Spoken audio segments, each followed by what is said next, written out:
What's going on, everyone? Um, just wanted to talk about something that just came into my mind. So, there was a story written in 1948 by Shirley Jackson. It's a short story. It's called The Lottery. I don't know if any of you have ever read it, but it's a story about a town that once a year has a lottery. Okay? And this story, I believe, was told from the point of view of a young girl or the girl's mother. Because what happens is when you win this lottery, the entire town stones you to death. Okay? That was in 48.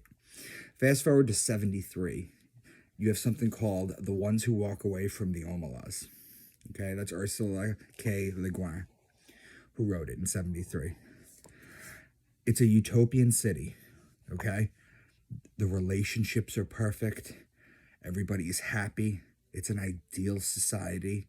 It's absolutely perfect. And it's a dream. However, certain people become privy to the idea that the reason it's perfect is because the town runs off of the perpetual misery, the absolute misery of a single child. Okay, that's locked away, that's kept away, that's running the city. Okay, some people decide to walk away from it and end up going past the city into the abyss. Okay, fast forward 2008, you have the Hunger Games. Okay, everybody's probably seen that, and it is basically the same thing. You know, there is a lottery, and then the children's misery, so that the elites can have pleasure, right? 2009, The Maze Runner, okay, by James Dashner. I don't know if you've ever seen it, but it's very much like the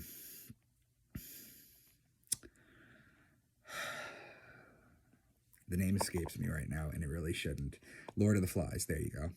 It's very much like Lord of the Flies. In fact, you also have Lord of the Flies, okay? Now, why is society constantly elevating stories that talk about eternal bliss at young people's, or very select few young people's, pain and misery? Okay, these stories are always elevated. So what I'm going to do is I'm going to parody that, and I'm going to expose that in my 9th book. Okay, I have all the ideas for book 9. I just waiting to write it. The other thing I wanted to share with you is that there's a lot of economists out there that say that in order for capitalism to work, okay, 5% of the population, okay, must be unemployed. Okay? I forget if it was unemployed or homeless, to be honest with you. I think it's unemployed, though. But the question is, why are we elevating these stories? Well, in my 6th book, okay, The Final Type, spoiler alert, I literally